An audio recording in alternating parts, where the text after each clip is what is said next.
오늘 하루 마음이 많이 지치셨지요. 지금 이 시간 하나님 앞에 내려놓아도 됩니다.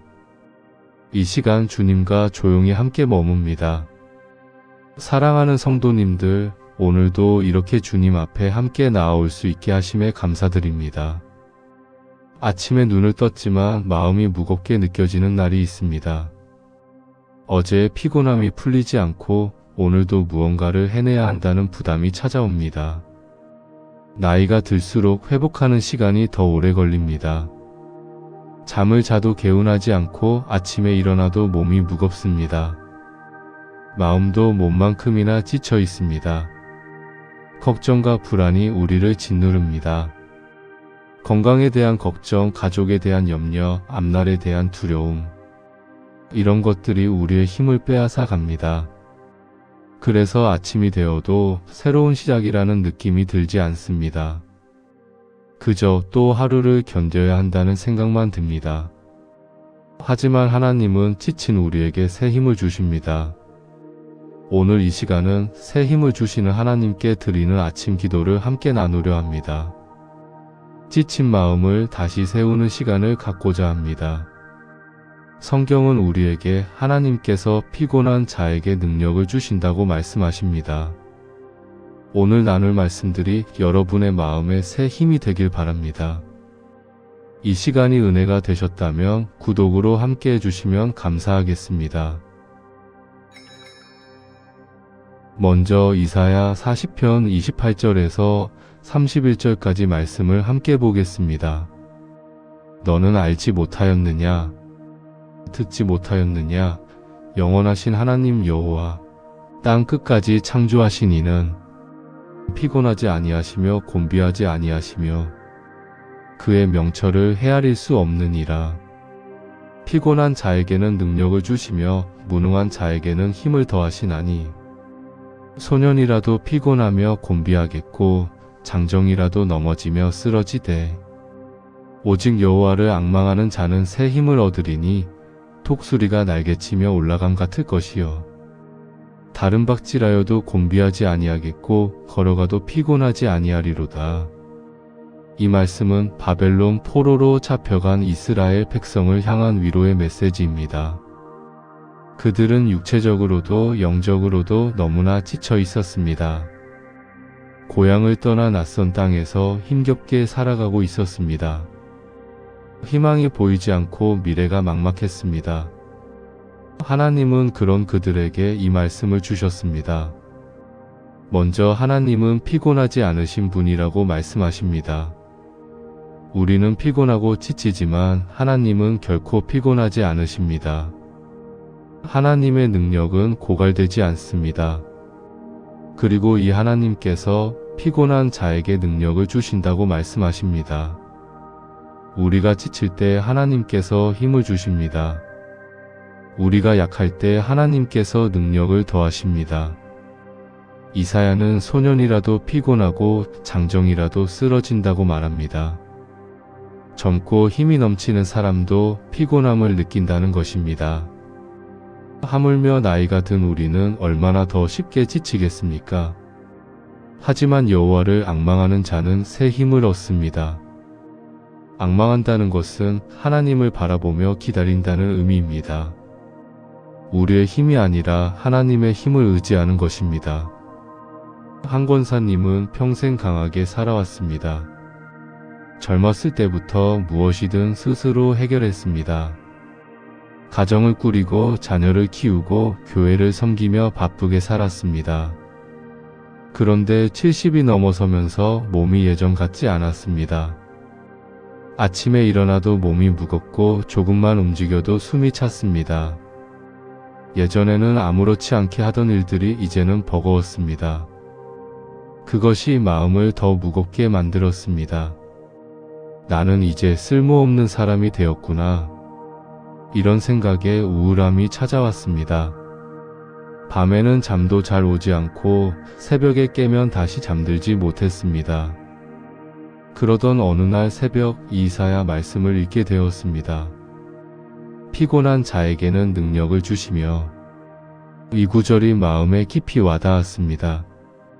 하나님께서 피곤한 자신에게 능력을 주신다는 말씀이었습니다.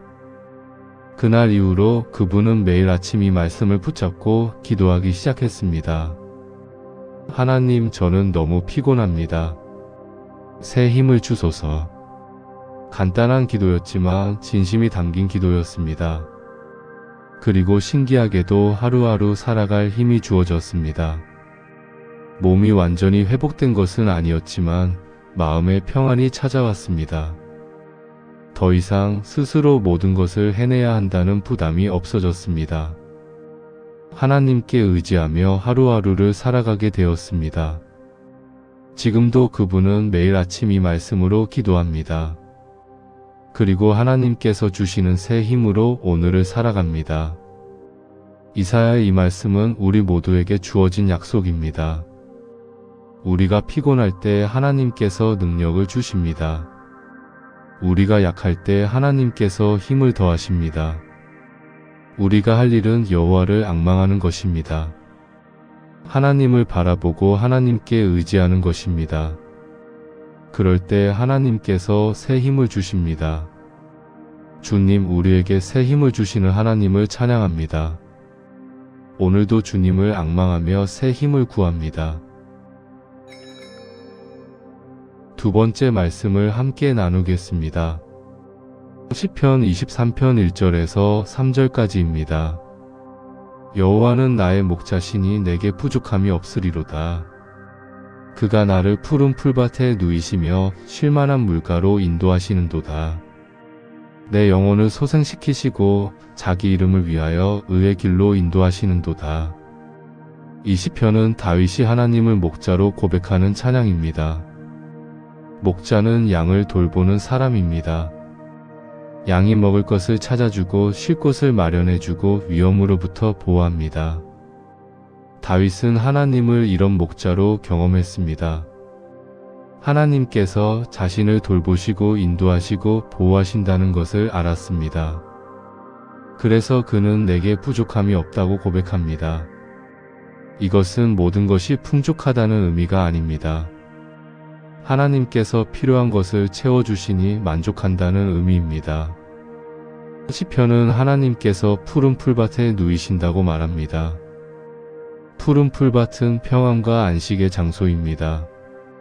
하나님께서 우리에게 쉼을 주신다는 의미입니다. 또한 하나님께서 쉴만한 물가로 인도하신다고 말합니다. 물은 생명을 상징합니다. 하나님께서 우리에게 생명과 활력을 주신다는 의미입니다. 그리고 가장 중요한 것은 내 영혼을 소생시킨다는 표현입니다. 소생시킨다는 것은 다시 살린다는 의미입니다. 지쳐서 죽을 것 같은 영혼을 하나님께서 다시 살리신다는 것입니다. 한 장로님은 사업 실패로 큰 좌절을 경험하셨습니다. 평생 성실하게 일했지만 예상치 못한 일로 사업이 무너졌습니다. 경제적인 어려움도 컸지만 마음의 상처가 더 컸습니다. 자신을 믿고 따랐던 사람들에게 미안한 마음이 컸습니다. 가족들에게도 큰 짐을 지운 것 같아 괴로웠습니다. 그렇게 몇 달을 우울함과 자책감 속에서 지냈습니다. 기도도 잘 나오지 않고 성경도 읽히지 않았습니다. 교회에 가는 것조차 힘들었습니다. 사람들을 만나는 것이 부끄럽고 하나님께 나아가는 것도 두려웠습니다. 그러던 어느 날 목사님이 신방을 오셨습니다. 함께 이 시편 23편을 읽었습니다. 여호와는 나의 목자시니 내게 부족함이 없으리로다. 처음에는 이 말씀이 와닿지 않았습니다. 지금 자신에게는 모든 것이 부족했기 때문입니다. 하지만 목사님은 이렇게 말씀하셨습니다. 부족함이 없다는 것은 모든 것이 있다는 뜻이 아닙니다. 하나님께서 필요한 것을 채워주시니 만족한다는 뜻입니다. 지금은 힘들지만 하나님께서 형제님을 돌보고 계십니다. 그 말씀이 마음의 위로가 되었습니다. 그날 밤 그분은 이 시편을 반복해서 읽었습니다. 그리고 기도했습니다. 하나님, 저는 지금 너무 지쳐 있습니다. 제 영혼을 소생시켜 주소서. 그렇게 기도하며 조금씩 마음이 회복되기 시작했습니다. 하나님께서 자신의 목자가 되어 주신다는 것을 믿게 되었습니다. 비록 모든 것을 잃었지만 하나님은 여전히 함께 하신다는 것을 깨달았습니다. 지금도 경제적인 어려움은 계속되지만 마음은 평안합니다. 하나님께서 날마다 필요한 것을 채워주시기 때문입니다. 영혼이 소생되었기에 다시 살아갈 힘이 생겼습니다. 시편 23편은 우리에게 큰 위로를 줍니다. 하나님은 우리의 목자이십니다. 우리를 돌보시고 인도하시고 보호하십니다. 우리가 지칠 때 푸른 풀밭에 누이십니다. 우리가 목마를 때 쉴만한 물가로 인도하십니다. 우리의 영혼이 지쳤을 때 소생시키십니다. 이것이 우리가 섬기는 하나님이십니다. 아침마다 이 말씀을 고백하십시오. 여호와는 나의 목자시니 내게 부족함이 없으리로다. 이 고백이 우리에게 새 힘을 줄 것입니다. 주님, 우리의 목자 되심에 감사합니다. 오늘도 우리를 인도하시고 우리 영혼을 소생시켜 주소서. 세 번째 말씀으로 넘어가겠습니다. 마태복음 11편 28절에서 30절까지입니다. 수고하고 무거운 짐 진 자들아, 다 내게로 오라. 내가 너희를 쉬게 하리라. 나는 마음이 온유하고 겸손하니 나의 멍에를 메고 내게 배우라. 그리하면 너희 마음이 쉼을 얻으리니 이는 내 멍에는 쉽고 내 짐은 가벼움이라. 이 말씀은 예수님께서 직접 하신 초대입니다. 수고하고 무거운 짐을 진 자들을 향한 따뜻한 부르심입니다. 예수님 당시 사람들은 율법의 무거운 짐에 눌려 있었습니다. 종교 지도자들은 수많은 규칙과 의무를 백성들에게 지웠습니다. 사람들은 그 짐을 지고 힘겹게 살아가고 있었습니다. 예수님은 그런 그들을 당신께로 초대하셨습니다. 내게로 오라. 내가 너희를 쉬게 하겠다고 약속하셨습니다. 우리도 수고하고 무거운 짐을 지고 살아갑니다. 육체적인 짐, 정신적인 짐, 영적인 짐. 나이가 들수록 이 짐들은 더 무겁게 느껴집니다. 건강에 대한 걱정, 경제적인 부담, 가족에 대한 염려. 이 모든 것이 우리를 짓누릅니다. 예수님은 이런 우리를 보시며 내게로 오라고 말씀하십니다. 그리고 쉬게 하겠다고 약속하십니다. 이 쉼은 단순히 아무것도 하지 않는 게으름이 아닙니다. 이 쉼은 예수님 안에서 누리는 평안입니다. 예수님의 멍에를 맨다는 것은 예수님과 함께 짐을 나눈다는 의미입니다. 혼자 짐을 지는 것이 아니라 예수님과 함께 지는 것입니다. 그러면 짐이 가벼워집니다. 한 집사님은 평생 모든 짐을 혼자 지려고 했습니다. 남에게 짐을 지우고 싶지 않았고 스스로 해결하려 했습니다. 가정의 문제도 건강의 문제도 모두 혼자 감당하려 했습니다. 그런데 나이가 들면서 더 이상 혼자서는 감당할 수 없다는 것을 깨달았습니다. 짐은 점점 무거워지는데 힘은 점점 약해졌습니다. 어느 날 더 이상 버틸 수 없을 것 같았습니다. 몸도 마음도 한계에 다다른 것 같았습니다. 그때 이 마태복음 말씀이 떠올랐습니다. 수고하고 무거운 짐 진 자들아, 다 내게로 오라. 그분은 무릎을 꿇고 기도했습니다.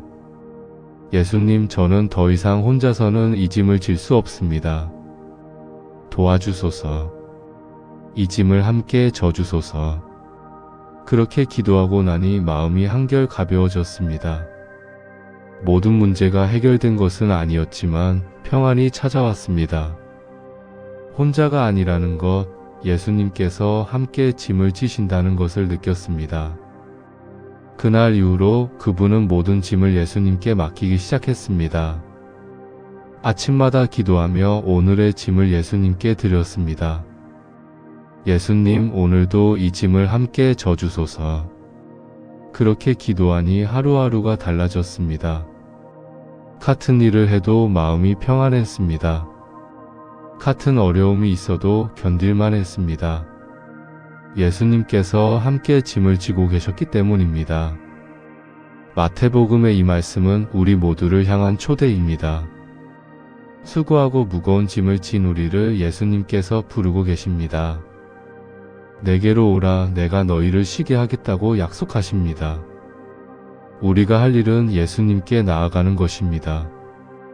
우리의 짐을 예수님께 드리는 것입니다. 그리고 예수님의 멍에를 함께 매는 것입니다. 그럴 때 우리는 쉼을 얻습니다. 마음의 평안을, 영혼의 안식을 누립니다. 아침마다 예수님께 나아가십시오. 우리의 짐을 예수님께 맡기십시오. 그리하면 예수님께서 우리를 쉬게 하실 것입니다. 주님, 우리의 무거운 짐을 주님께 맡깁니다. 주님의 멍에를 함께 메고 주님께 배우기를 원합니다. 네 번째 말씀을 함께 보겠습니다. 고린도후서 12편 9절에서 10절까지입니다. 내게 이르시기를 내 은혜가 내게 족하도다. 이는 내 능력이 약한 데서 온전하여 짐이라 하신지라. 그러므로 도리어 크게 기뻐함으로 나의 여러 약한 것들에 대하여 자랑하리니 이는 그리스도의 능력이 내게 머물게 하려 함이라. 그러므로 내가 그리스도를 위하여 약한 것들과 능력과 궁핍과 박해와 공고를 기뻐하노니 이는 내가 약한 그때의 강함이라. 이 말씀은 사도 바울의 고백입니다. 바울에게는 육체의 가시라고 불리는 고통이 있었습니다. 그것이 무엇인지 정확히 알 수 없지만 바울을 괴롭히는 무언가였습니다. 바울은 3번이나 하나님께 이것을 제거해 달라고 간구했습니다. 하지만 하나님의 대답은 치유가 아니었습니다. 내 은혜가 내게 족하도다. 하나님께서 가시를 제거하시는 대신 은혜를 주셨습니다. 그리고 말씀하셨습니다. 내 능력이 약한 데서 온전하여진다.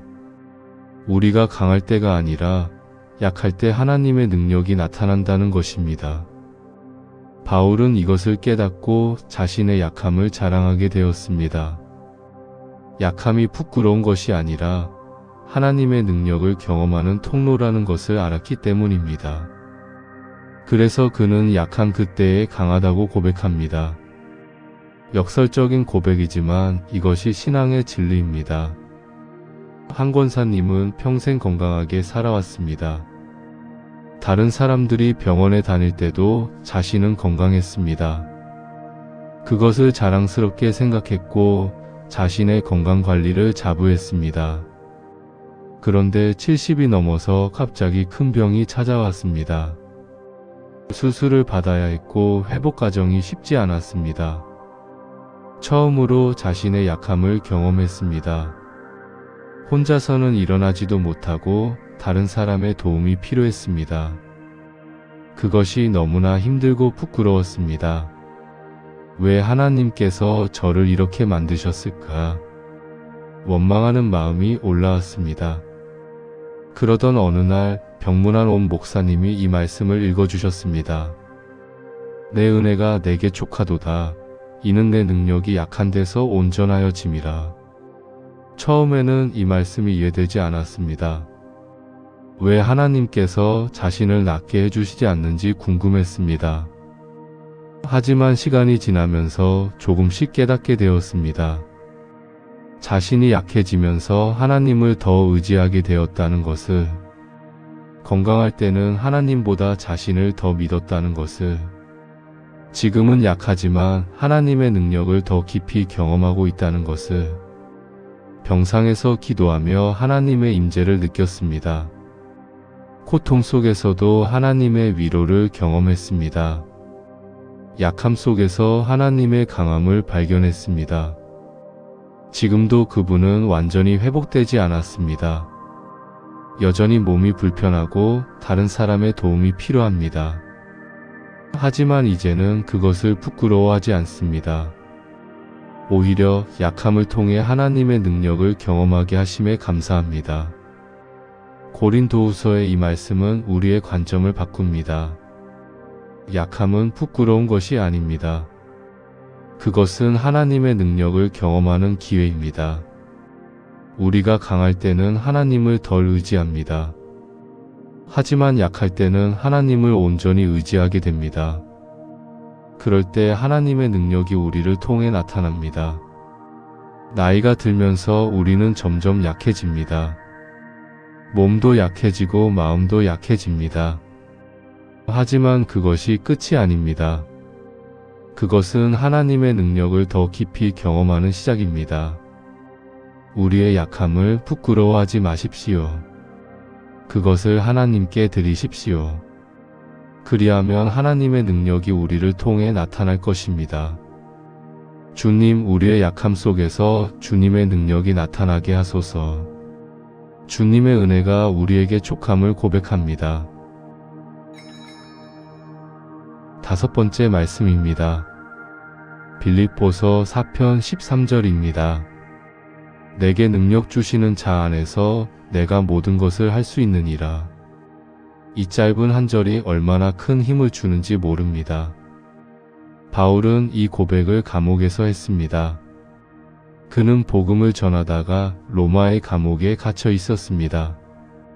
자유도 없고 미래도 불확실한 상황이었습니다. 하지만 그는 이렇게 고백했습니다. 내게 능력 주시는 자 안에서 내가 모든 것을 할 수 있느니라. 이것은 자신의 능력을 자랑하는 것이 아닙니다. 오히려 자신에게 능력을 주시는 분을 의지하는 고백입니다.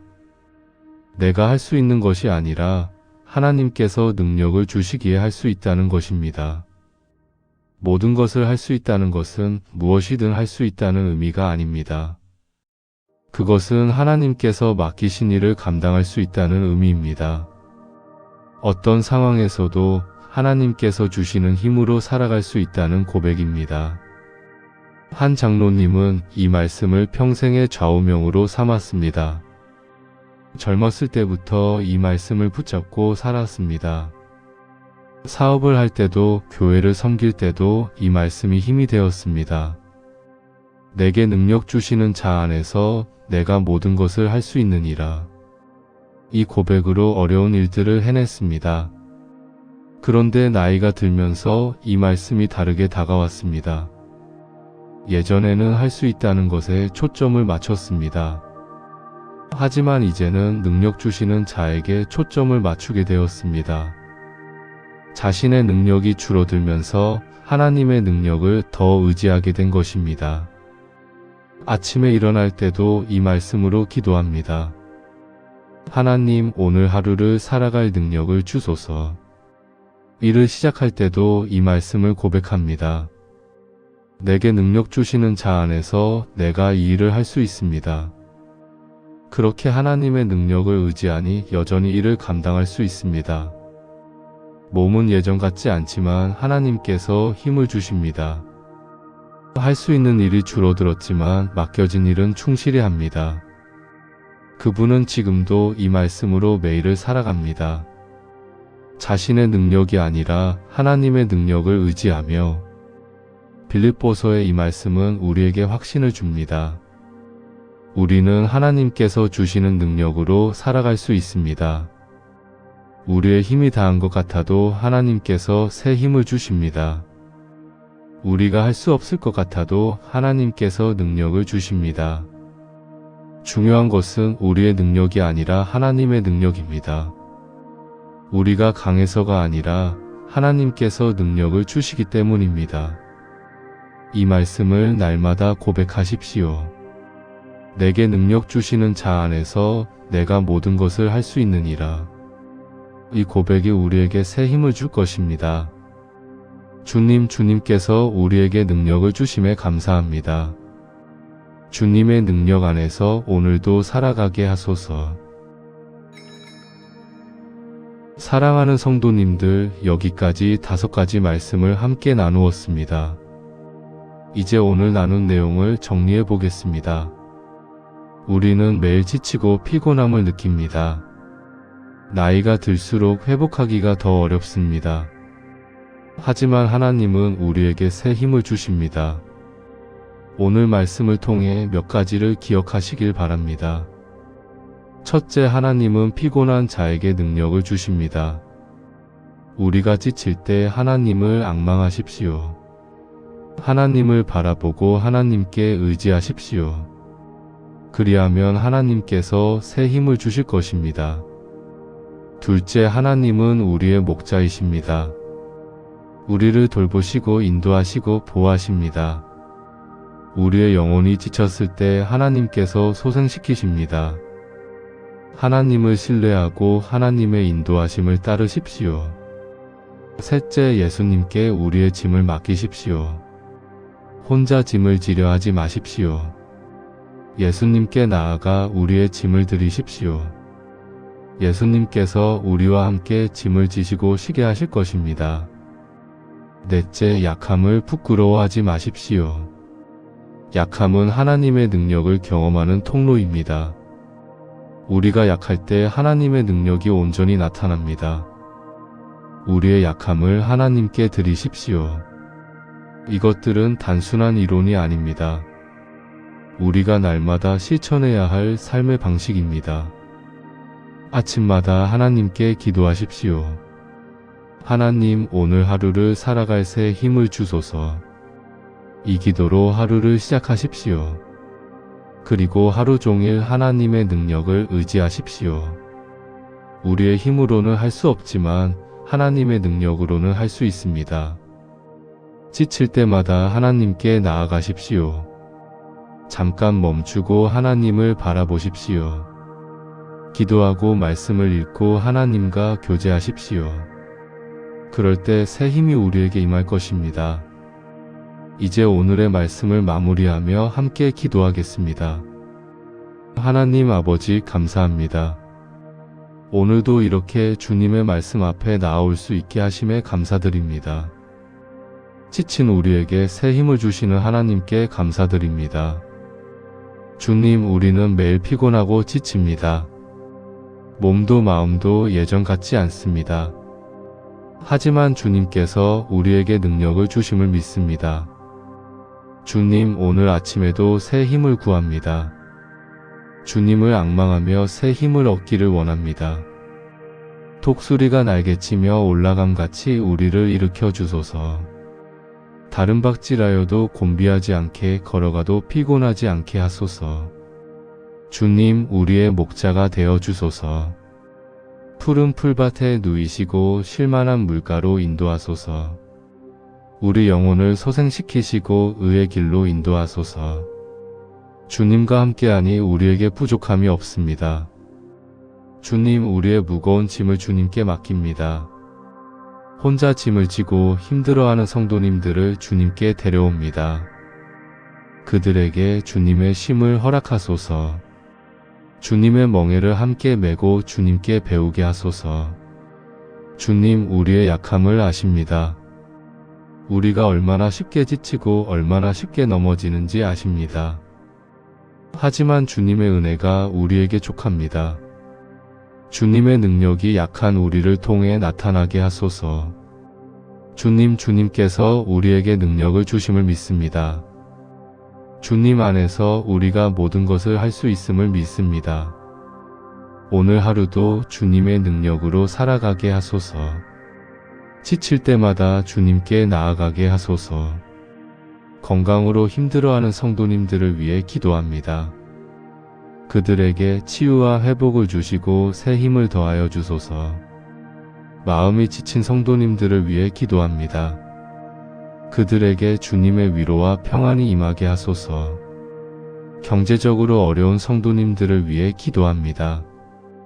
그들에게 주님의 공급하심과 도우심이 있게 하소서. 가족 문제로 고민하는 성도님들을 위해 기도합니다. 그들에게 주님의 지혜와 해결책을 주소서. 외로움을 느끼는 성도님들을 위해 기도합니다. 그들에게 주님의 임재와 동행하심을 경험하게 하소서. 주님, 우리 모두에게 새 힘을 주소서. 아침마다 주님을 만나며 새 힘을 얻게 하소서.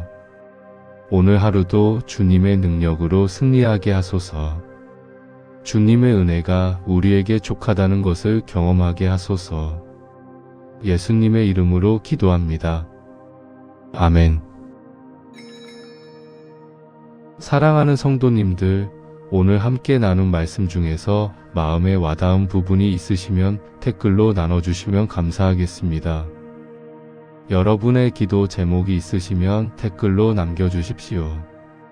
함께 중보하며 새 힘을 구하는 기도를 드리겠습니다. 운영자가 한 분 한 분 모든 댓글에 정성을 담아 응답하겠습니다. 혼자 지쳐 있지 마십시오. 이곳에서 우리는 함께 기도하고 있습니다. 여러분의 나눔이 누군가에게는 큰 힘이 될 수 있습니다. 이 채널에서 날마다 새 힘을 주시는 주님의 말씀을 받으실 수 있습니다. 구독과 알림을 해두시면 매일 아침 새로운 위로와 힘의 말씀으로 찾아뵙겠습니다. 주님의 평안이 오늘 하루 여러분과 함께 하시길 기도합니다. 사랑하는 성도님들, 지친 것은 부끄러운 일이 아닙니다. 그것은 우리가 인간이기에 당연한 일입니다. 예수님조차 이 땅에 계실 때 피곤하셨습니다. 그래서 예수님은 우리의 연약함을 이해하십니다. 중요한 것은 지친 채로 계속 가는 것이 아닙니다. 잠시 멈추고 하나님께 나아가는 것입니다. 하나님 앞에서 우리의 지친 마음을 토로하는 것입니다. 그럴 때 하나님께서 새 힘을 주십니다. 한 권사님이 이런 간증을 하셨습니다. 예전에는 지치면 억지로 참고 버텼습니다. 쉬는 것이 게으른 것이라 생각했습니다. 하지만 이제는 지치면 하나님께 나아갑니다. 잠시 기도하며 새 힘을 구합니다. 그러면 하나님께서 정말 새 힘을 주십니다. 이제는 억지로 버티는 것이 아니라 하나님의 힘으로 살아갑니다. 이것이 우리가 배워야 할 삶의 방식입니다. 억지로 참고 버티는 것이 아니라 하나님께 의지하는 것입니다. 우리의 힘으로 살아가는 것이 아니라 하나님의 힘으로 살아가는 것입니다. 오늘부터 이렇게 살아가십시오. 지칠 때마다 하나님께 나아가십시오. 하나님, 새 힘을 주소서. 이 짧은 기도만으로도 충분합니다. 하나님은 우리의 기도를 들으시고 응답하십니다. 새 힘을, 새 용기를, 새 소망을 주십니다. 사랑하는 성도님들, 오늘 이 시간이 여러분에게 새 힘이 되었기를 바랍니다. 지친 마음이 조금이라도 회복되었기를 바랍니다. 하나님께서 여러분과 함께 하심을 믿으십시오. 여러분이 지칠 때 하나님께서 능력을 주십니다. 여러분이 약할 때 하나님께서 강하게 하십니다. 이 약속을 붙잡고 오늘 하루를 살아가십시오. 내일 아침에도 하나님께 나아가십시오. 새 힘을 구하고 새 은혜를 받으십시오. 그리고 그 힘으로 하루를 살아가십시오. 하나님께서 여러분과 함께 하실 것입니다. 오늘도 내일도 모든 날에 함께 하실 것입니다. 주님의 새 힘이 여러분을 일으키시길 기도합니다. 주님의 능력이 여러분을 강하게 하시길 기도합니다. 주님의 은혜가 여러분에게 족하시길 기도합니다.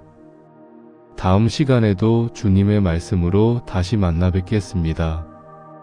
주님의 평안이 항상 여러분과 함께 하시길 바랍니다. 감사합니다.